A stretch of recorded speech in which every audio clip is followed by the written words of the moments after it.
Alight Media presents the Second Generation Talk podcast, a podcast by the second generation for the second generation. Welcome to the Second Generation Talk, a podcast by the second generation for the second generation. I'm your host, Shreya Parajuli. Our title sponsor is JDM Title LLC and Spring Hill Real Estate, Realtor Ram Mishra. Our media sponsor is Nepal Talks, Ananta, Nepal, North Carolina. Our mortgage partner is One Mortgage Inc., Devdas Rajbhag, and our insurance partner is State Farm, Nirmal Atreya. And today with us, we have Mr. Suresh Lama, a licensed mental health counselor in Florida. I know you're working to get your license here in Virginia. Currently teaching at Adams State University in Colorado, where you're also getting your Ph.D. So welcome to the show. Namaste. Thank you all. That camera? Yeah. Or to each other. To each other, to the camera, yes. to the people there, people here. Yes, Namaste. Exactly. So Thank you for having me. Very brief introduction to Suresh. I'm so excited to hear about all the wonderful things you do. So anything else that I missed that you want to share with our audience about yourself? No, I think you did a great job. Just a brief introduction. Licensed mental health counselor. I think that's important to me. Right. That, and I work with depression and anxiety. So other than that, no, I think you did a good job. Okay, awesome. And we'll definitely dive into it in detail. So let's just kind of start from a little bit of generic background, where you're from in Nepal, when you came to the States, and just, how was that transition coming from Nepal to here? And then we can kind of dive in deeper from there. Yeah, that sounds like a plan. Yep. So Nepal, I came from Chabel, Boda. I don't know if yes, people probably would know, right? Yeah.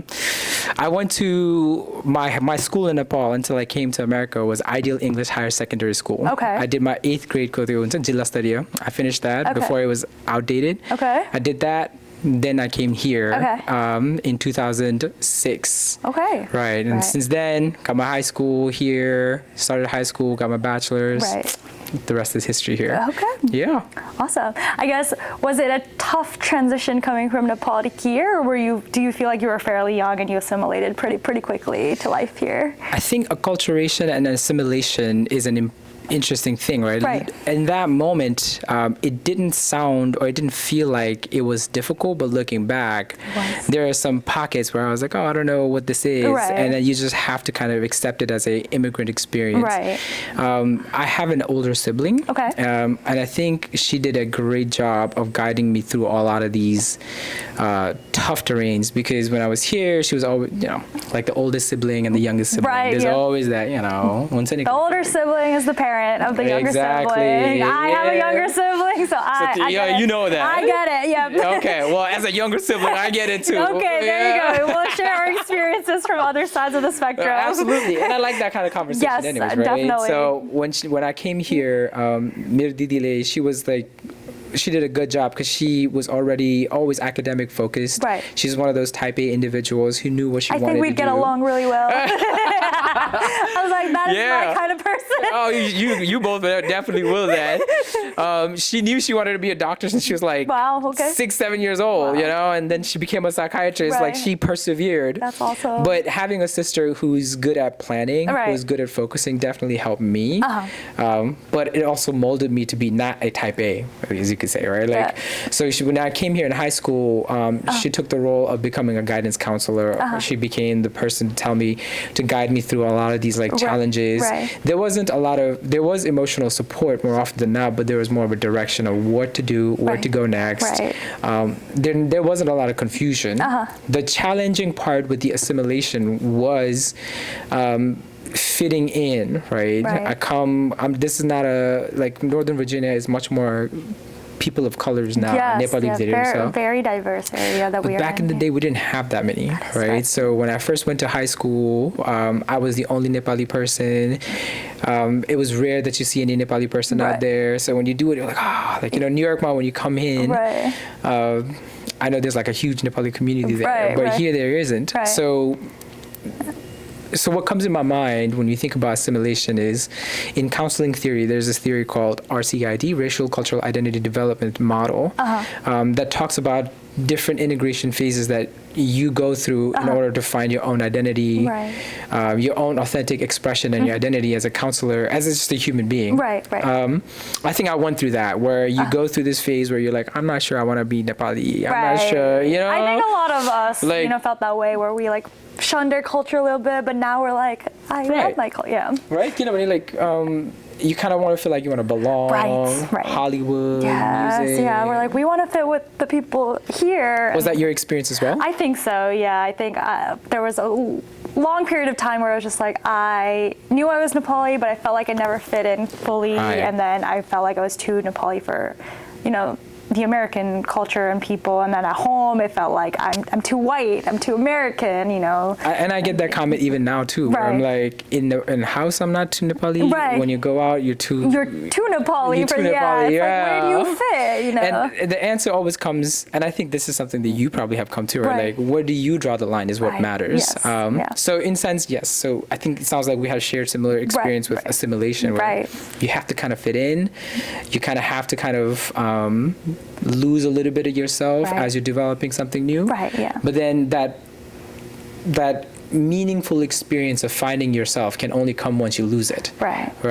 So I think that's where I am at right now, because there are a lot of pockets of micro-expression, microaggressions, micro-invalidations, that I took it as humor back in the day, and it's still I still take it as a humor, but in the context, if you don't, you're like, I don't know if that was right.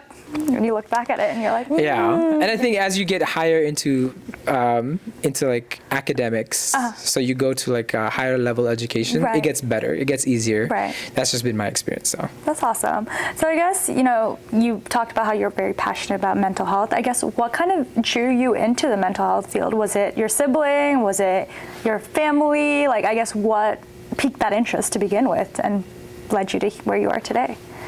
That's a good question. Let me think about that. You're like, how did I get into it? Because I do have an answer, right? Because like you suggested, there is a predestined almost path for every young generation and I think that sort of stems from living in a hunger state. Living in that, like, you're always hungry, you're always starving. There's that deficit mindset. So we think that STEM, like, is the way, because it's for sure stability. It gives you stability, and I think that's what probably drew you into, right? Yeah. I think a lot of that mindset is like, you need to find a stable career. Stability is like the biggest thing, because I think our parents came from an area where they may have grown up not having a lot, so they don't want their children to deal with that same thing. Absolutely. And they will teach us what they know. And what they know is doctors make a lot of money. Engineers make money, right? Lawyers make a lot of money. You never seen them struggle, right? They do, but they're always higher, So for me, I think what drew was because I did like pursue STEM first, but maybe it's just me being born and raised in like Buddhist philosophy, where we practice Buddhism, we listen, we're trying to like assimilate the philosophy into our existence, what that means. And I think that's what drove me into mental health first, because the question that I think everyone that is sort of starting that journey will ask is, why do we do what we do? That self-reflection piece. And I think that's what drew me into it, because why do, like, me and my sister, similar journey, but she is different than I am. Me and my wife, similar journey, but we think we'd make decisions different. My parents make, why? Is it external? Is it internal? What are some of the cognitive factors that are playing into the roles? Why do we think like some things hold more value, but then in the context of others, it loses the value. So I think that kind of reflection, philosophy is what drew me into my mental health first. That's awesome. And then as you start dwelling into the subconscious, the understanding, the human nature, then I started thinking making money that way just sounds nice too. You know what I mean? Where I'm like, you found something that you were passionate in, right? Correct. So you don't have any regrets, it sounds like. Like, do you think a younger Suresh would have like done something different? Or do you think this was the path? This was what was meant for you? This Suresh in this timeline, this is the path. Yeah. Right. But in another multiverse, what if? Get that, right? Yeah, get that. That's true. You never know. Right? And you could be an actor for all we know. You know what I mean? I could be like Shabazz, bro. I could have been the next freaking hit, like, making rock music. star, dude. That's true. But I like to think that could you do different? Yes. Yeah. You can always do things different. Right. Will you do things different? Now that depends on your level of awareness, right. your level of how intentional can you be. Right. If you ask me that question, yeah, probably I could do some things different. Right. Will I, knowing what I know now, right. maybe I would have invested in Bitcoin. Yeah, I think a lot of us have that regret.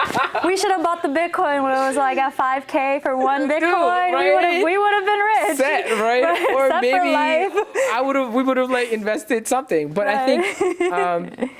I think meaning is what drives me, right? Right. So sometimes meaning comes before, and sometimes meaning comes after we give it. Right. You know, like right. what they say, that the hindsight is 20/20. Right. It's all clear, always clear, right? Right. So I would, in some essence, but in some essence, no, because right. I think regret is one of those things. If you allow it to grow root, that's true. Right? It yeah. will develop into some shame. Right. It will develop right. into guilt, right. and I would rather be optimistic and wrong right. than be pessimistic and right. That is a really great way to look at it. Right? I really like that. I think I'm going to be thinking about that. I think that's a very valuable takeaway. Awesome. So I guess continuing on with mental health, you've been in the field for over a decade. I want to tie it back to Nepali culture. I guess how have you seen like the mental health perceptions kind of shift in our community? Because I've been in America for a really long time. I felt like mental health was always just a really taboo topic. Yeah. You don't really talk about it, especially with like men's mental health in general. I feel like it was very hush hush, behind closed doors. People will think you know, like the typical words that get thrown around. Right. I guess, have you seen like a shift in that perception now, or do you think you're still kind of struggling to like have people understand, you know, mental health is very common. Everyone goes through it. It's part of life. Right. Yeah. It's a loaded question, so you can definitely think about it. Yeah, let me try to answer that systematically. Right, sure. Have I seen that? I still don't think I have. Okay. But I do. So here's what I think. As people come from like that, you know, starvation mindset, when they come here, where there's resources, you're not thinking about hunger as much, right? You start thinking about, that's like the whole idea of Maslow's hierarchy, right? When you go up, you're hierarchy like, needs, right, the safety's met. Right. Now what do I do about next? Yes. So in that essence, I have seen a shift where a lot of more liberal parents were like, oh, I understand, like, it's not just about the village raising the child. It's also about like being available emotionally, creating, what does safety mean for my child is important, because it's not just always about, there's a stereotype on culture, right? Like we gossip, it's not always just about that. It's about how do we show up, right? Yep. Where I have seen change is not necessarily in the older generation, but the second generation. Yeah. Maybe through the use of technology. Technology has completely, altered the neural stages, pathway of our brain. Right. I think younger generation are much more willing to kind of entertain the idea of like, perhaps this depression is something I can do about it. It's not something that I have to like inherit from my family, and then I have to kind of just somehow make space for it, and then just like, you know, then to my kids. So younger generation, I do see coming more, but again, I think the kind of population that drives the mental health are people who are trying to improve themselves. And that requires a certain level of reflection, a certain level of like looking at yourself in the mirror, and then I feel like, there are some things that I'm not happy with, and what is in my control to do something about it, and then let go of the things that I can't control about it. But a lot of times, you have to look at it through also intersectionality, right? The critical race theory, intersectionality, when I just say, like, you have to look at it through like this lens of, you're also coming from the background of collectivistic culture, right? Yep. And then you're trying to thrive in an individualistic culture. So there's going to be incongruencies. Yes. There's going to be moments where you feel like you don't belong, right? On both sides, It sounds like you resonate with that. Right. Is that something that you've gone through as well? Yeah, for sure. Because, our Nepali culture is very, it's a we culture versus America's a very I culture. And it's like, sometimes you get lost in that space and you're like, oh yeah. And I think that's why like the taboo for mental health exists the way it does. Right, yeah. Right? You want to talk, you want to kind of normalize it, but then Mansili Right. I think that's a big, I think a lot of our viewers can take that away. It's like, Mansili ke bhancha, samajle ke bhancha. It's like you don't want that negative perception, but it's like you're having to fight that battle alone. Oh, absolutely. Yeah. And there's a research. There was a social experiment done, if I'm remembering it correctly, by social scientists. What they did, it was called a banana and a monkey experiment. Okay. Right. Okay. If you have time, let me just share with you. Okay. So what they did was in a cage they put like 5 monkeys. Okay. Right. They're chilling, they're vibing. Yep. Classic monkey, right? Classic monkeys, right? monkeying around. Not the gorillas that they're trying to fight, but just like a chill monkeys, right? They're chilling, but what they would do is they would starve them. And then they would leave stairs in the middle that's always there. Okay. And then when they're hungry, they would dangle a banana down. Okay. So when you see it, what happens, right? The monkeys are like, yep. Right? They want to go eat. So what they would do is they would splash cold water at them as a part of negative reinforcement. Oh my God, yeah. Right? Pavloving them. Okay. Exactly, right? Okay. So you're throwing cold water. So then eventually, no matter how much banana, nobody's going to go. Right. So the experiment doesn't end there. What happens then is like they then take one monkey out and then they replace it with a new monkey. Oh. So when the new monkey sees it, what is it going to do, right? It's going to go to get the banana. Yep. Right. So then everybody gets splashed again. Right. Right. The new monkey doesn't know. The old monkeys are like, uh-oh. So the third time he does it, the other monkeys, before he goes up, beat him. Right. They're like, if you go, you are going to get splashed too. Yeah. So eventually they replaced all the monkeys. Okay. Right. All brand new monkeys that no matter how many times like the banana is there, they don't go up for it. Right. And then the idea behind that is like if those monkeys could talk. Right. They would probably say something along the lines of, why do you not go for the food? I don't know. Things has always been that way. Right. And that I think is Nepali culture. Yeah. Right. Yeah. To keep some peace. We tend to not overshadow. We tend to hide our authentic self to maintain some kind of like superficial.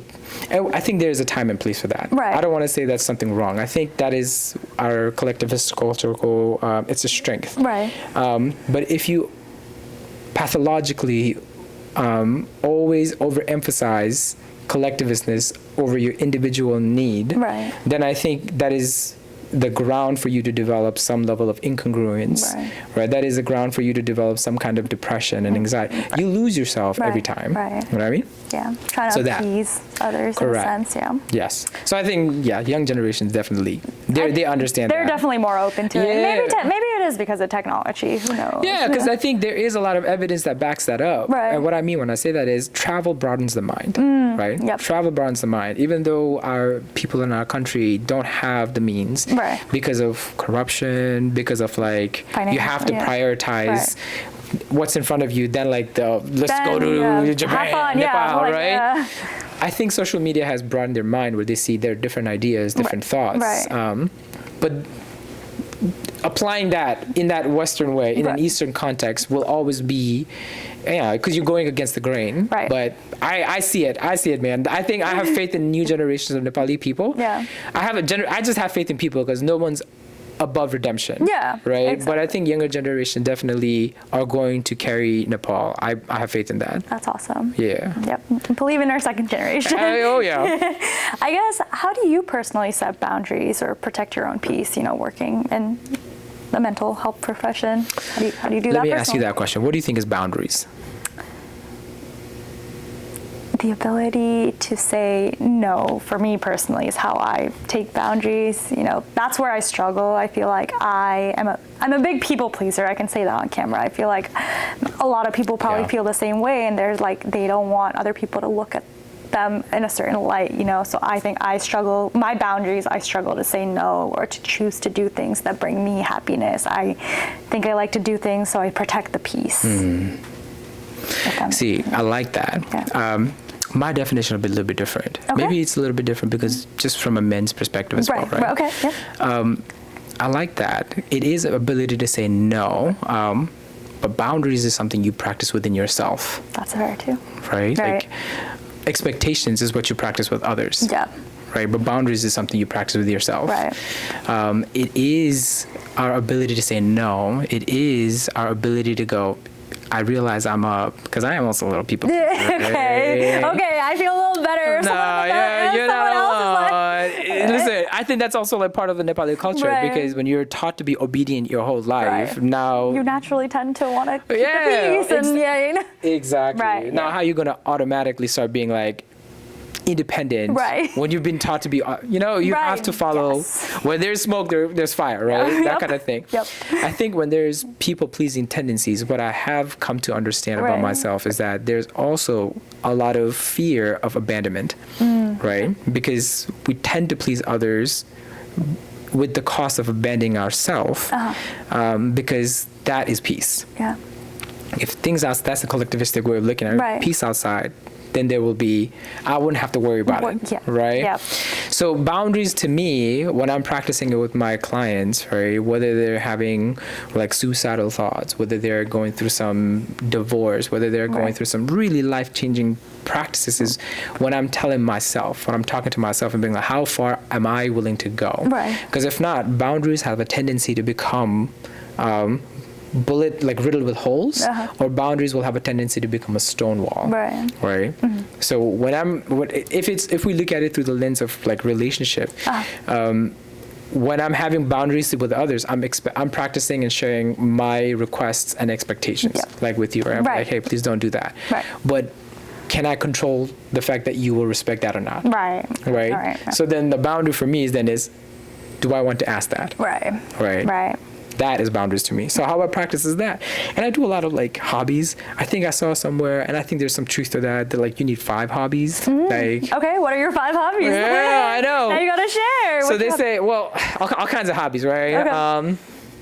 So there's a hobby to keep your mind fresh, body fresh. So you lean in meditation, right? In Buddhism, we talk about there's 4 medicine that you as a human being should practice to have a healthy mind. They go, the 4 medicine is eat, sleep, exercise, and meditate. Right? If one of those 4 is not functioning or regulating well, then the chances are you're not giving yourself a fighting chance. Okay. That's so my hobbies are like a lot of times about mental creativity. I like reading about philosophy. I like reading about different perspectives. I like things that help me expand my mind. But I realize it cannot come. It's a double-edged sword. Without expanding some energy. So my reading books, I play video games a lot. My wife likes to do a lot of gardening. So you've been helping out with that, getting your hands dirty? With this allergies. You supervise. There you go. I enjoy the beauty that my wife ends up creating in our garden. It's his wife's hard work, guys, okay? Not his. If their garden is blooming, we know why. She do got that green thumb, man. So it's that. I play music. When my knee was fine, I'm a very physical actor, right? Because there is, and I think there's a lot of truth to it, depression hates a moving target, right? And there's a lot of evidence that suggests like contracting muscles help develop dopamine, produce dopamine, endorphins, all that stuff that fight all these that help with increasing your mental resilience, emotional resilience.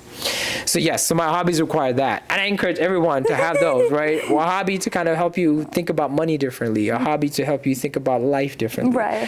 Find places and pockets where you meet yourself. Either it's in corners of loud streets in New York, or it's in the nature. I think it's you meeting yourself and then you being intentional. I think that's how you help it. That's awesome. I guess, do you mind sharing a little bit about your PhD dissertation? I think you shared it with me briefly, and I thought it was very cool, so I feel like our audience might take away from it. Absolutely. Okay. So I am completing my PhD right now. I'm completing my PhD from Adams State University. It's a public university that is that's accredited. The benefit of that is all online, so it helps me kind of like have that. But it's the only public university that's accredited, so that was important for me. That's awesome.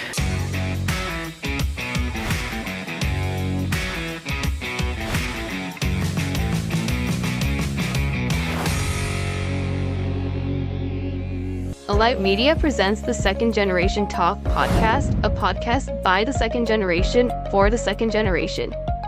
Welcome to the Second Generation Talk, a podcast by the second generation for the second generation. I'm your host, Shreya Parajuli. Our title sponsor is JDM Title LLC and Spring Hill Real Estate, Realtor Ram Mishra.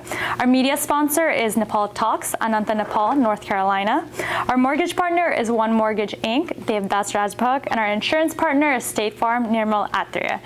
I wanted to do something to give voice to Nepali people because I think it's important. I don't want our Nepali people to kind of like get lost in the sea of literature, because when we look at Eastern population for any kind of data mining, it's either India, it's Japan, it's Korea, it's big.